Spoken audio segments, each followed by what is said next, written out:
Hello everyone, welcome back. It's time. I've been dedicating a lot more effort into experimentation and just general practicing to get a better idea and a better experience of Shilinen and her effects on Aloy teams. To the new subscribers, welcome. You have subscribed to an Aloy main. This is what we do on a regular basis.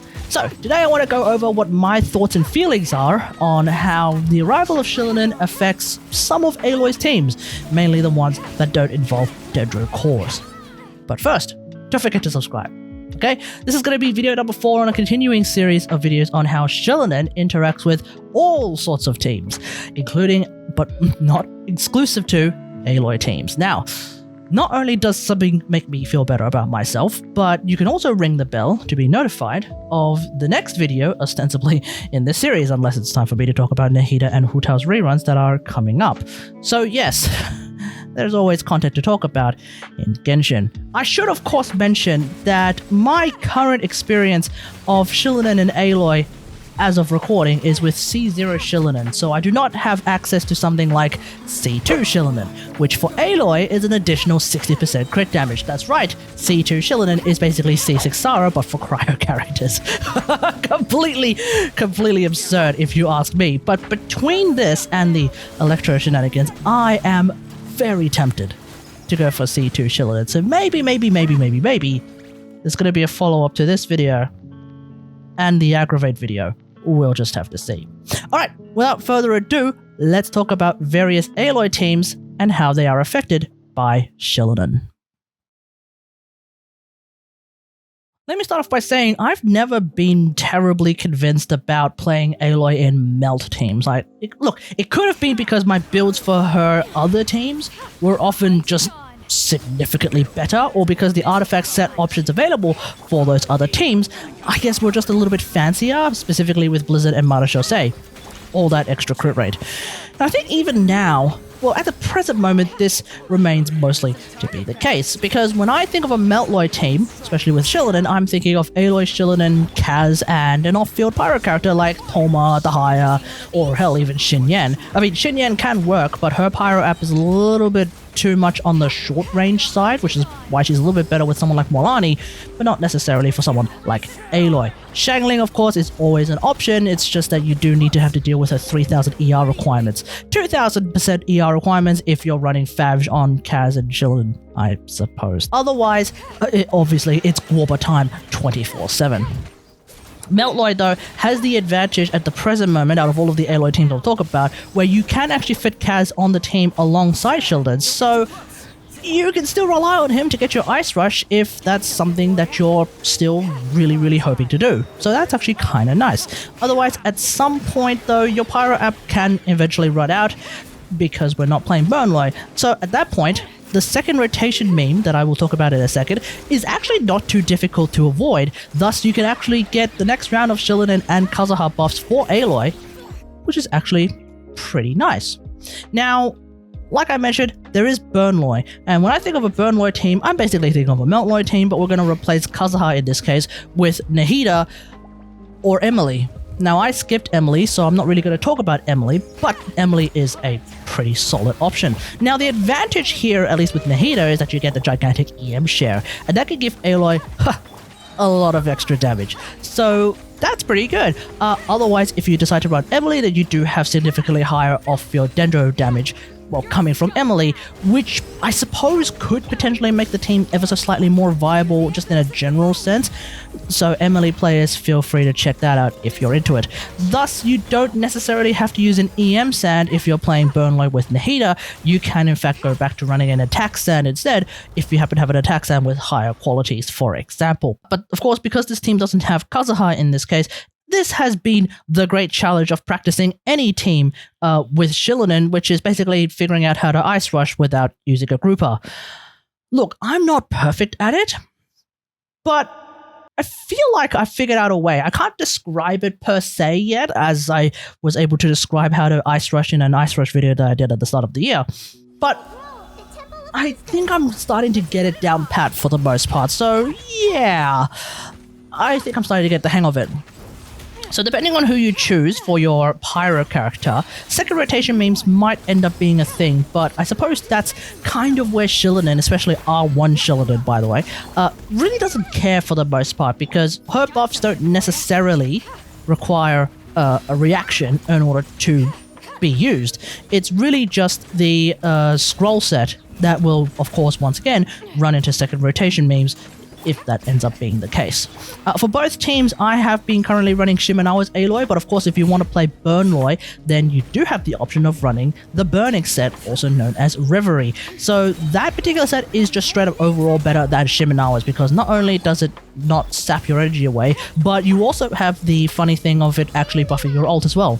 And I think for a lot of Meltloy players, well, Melt-based Aloy players, it's her ult that they really focus on the most, so I suppose in that regard, Reverie is just straight up better than Shimenawa's for Burnloy teams.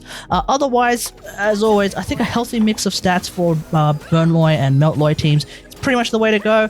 And at the present moment, I mean, I use my R5 Skyharp, but I don't expect everyone to have their Skyharp, so if you happen to have Polar Star, that should be better than your R1 Skyharp at the very least. Otherwise, you know, you can always play around with other weapons and see how you go depending on your build.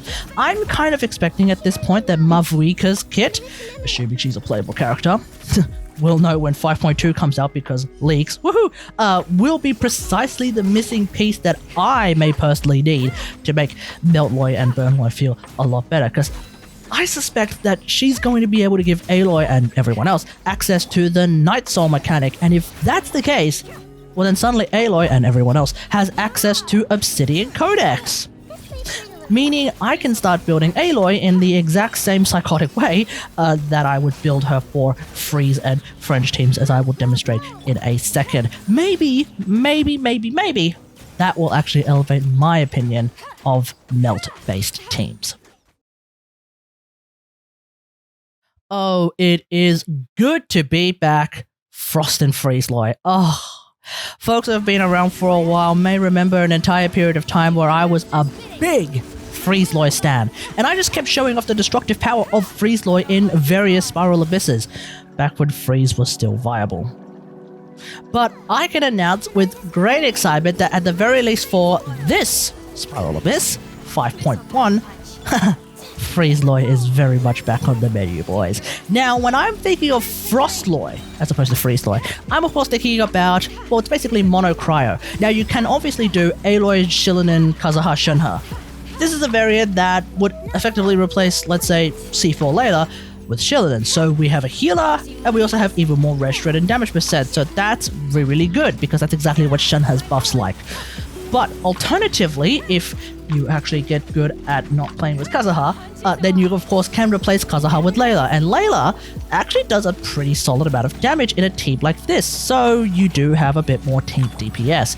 So because this team is a mono team, i.e. Mono Cryo, it's actually very easy to get full buffs from Shillinan and the scroll set as well, meaning you don't actually need R1 at all to try and avoid any second rotation memes. There are no second rotation memes, so at that point, Favge is like a perfectly good option there for Shillinan.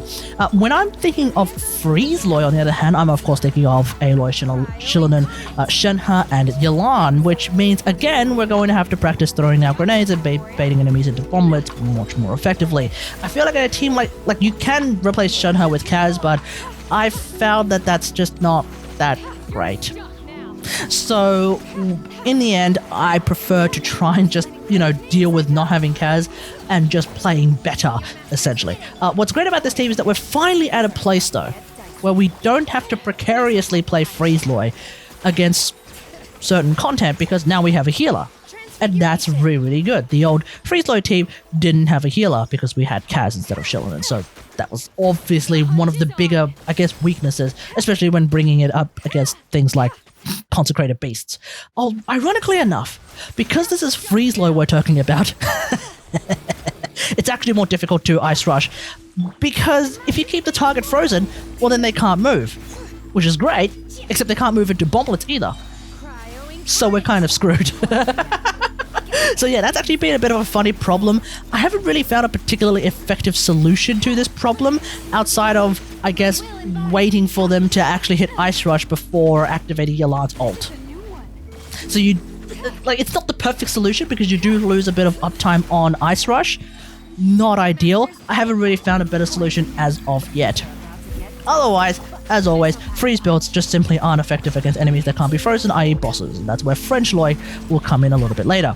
Now, for both of these teams, I've been running Blizzard Strayer, obviously. You basically get as much crit damage and attack as possible, but try to get some crit rate as well, because yes, Blizzard Strayer is broken, plus the Cryo Resonance is absolutely fantastic, but it's not the be-all end-all, so having some crit rate is of course a really, really solid choice. Otherwise, I mean, look, sometimes, especially with Frost Loi, I've tried running a crit rate hat. It's actually kind of nice. It's not too bad, so that's an option. But if you're playing Freeze Loi and you're actually able to freeze your enemies, then I think a crit damage hat is pretty much the way to go, like always. Now, I've been sticking with First Grade Magic. TP is still really good as well, but First Grade Magic is just kind of what I would prefer instead, mainly because it's less memey, but also it's particularly good in Frost Loi teams because, of course, we max out the passive with Frost Loi. Triple Cryo. Woohoo! Now, it also seems like, for some reason, at least in my experience, attack cups are outperforming my cryo cups. So that's kind of interesting. That may be because I'm getting so much damage percent coming from Shieldon herself, especially R1 Shieldon. So there we go. But definitely, if you're trying to figure out whether you want to use attack cups or cryo cups, just test against your test dummy of choice. So because Shieldon heals, we can now explore the idea of running Aloy, Shieldon, Shenhe, and Farida. Basically having the power of Kaz, but also being able to heal a Farida team. In my experience with French Loi, well, it's basically ended up pretty much like Freeze Loi. All of the advantages as well as all of the weaknesses. Remember what I mentioned about the idea of frozen enemies being a bit of a meme when trying to get Ice Rush. But the main advantage over Freeze Loi is, of course, well, A, we have continued Hydro app, as opposed to Yelan's being based on her ult, but also, you know, the crit rate buffs stick around even against enemies that can't be frozen, i.e. bosses. As I detail in the first video of this entire Shieldon series, Shieldon's healing is so much better than I think most people give credit for, to the point where you can actually max Fanfare stacks despite her having single target healing. And I've even tried this with Fav Shieldon. I think I'm actually maxing out Fanfare stacks for the most part, so that's actually really, really nice as well. Now, of course, because I'm running Shenhe over something like Song of Days Past Mika, we're once again back to seeing those big, meaty, normal attack numbers that I've always been used to when I was playing Freeze Loi, so it's great to see that again. We're talking about 35-40k normal attacks. Oh! Feels good, right? And of course, we're going to see even higher if I actually decide to get C2 Shielded. Now, my Aloy build is pretty much identical with Blizzard Strayer, except of course I'm using Marechaussee. This is one of those main advantages, like I mentioned with French Loi, that it's effective against bosses. So I think at the end of the day, if you're just starting to figure out how you want to play Aloy, and you're sort of tossing between the idea of playing Freeze Loi or French Loi with Shieldon, and you're prepared to actually try and get better at playing Aloy without a grouper, I think French Loi is just the overall better team to aim for. At the end of the day, I think it's just because I'm starting to get better at ice rushing without a grouper, like Kaz, Sucrose, or Jean, that my opinion of Shieldon and Aloy teams is just getting increasingly better. But of course, if you're already someone who has Kazuha and you're really considering whether or not you want to get Shieldon specifically to buff your Aloy teams, I'd strongly suggest practicing playing without your Bombler grouper of choice, i.e. Kaz, to begin with, and see if you can master the Ice Rush mechanic first. If you can figure that out, oh yeah, maybe you should actually go against Shieldon. Definitely like something that has been making my experience with a lot of these teams just so much better at the present moment. Otherwise though, look, if you're interested in playing Melt Loi and you already have Kaz, well, you should definitely get Shieldon because that's obviously an option. And so we have that option available for everyone. Let me know what you think about all of this in the comments below. I should also mention that everything I talked about with Aloy 100% also applies to Wriothesley. If you're a Wriothesley main, you should watch this video, I guess. because everything I said is true, with the exception, of course, of, you know, things being harder to play because of Ice Rush. Risley doesn't have to deal with that. So, you know, the teams that I'm talking about will work just ever so slightly easier with Risley. Otherwise, hope you guys enjoyed. If you like this video, hit that like button, subscribe for more Genshin Impact content, and until next time, I will see you guys later. Thanks for watching. Bye.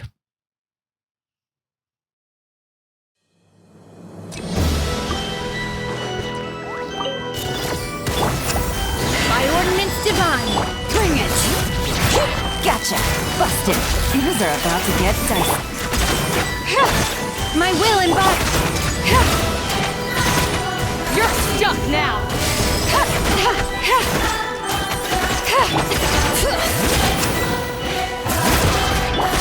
Missile pack do your master's bidding! Quietly now, busted! Game's up! Runs over!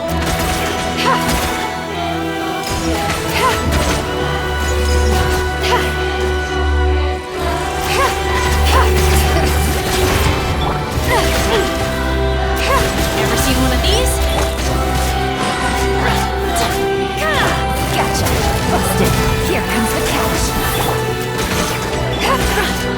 Take your troop!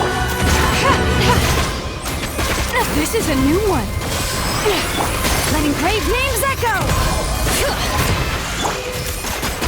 Missile Pack-a-Punch! Cryo Incarnate! Gotcha! Things are about to get dicey. Busted!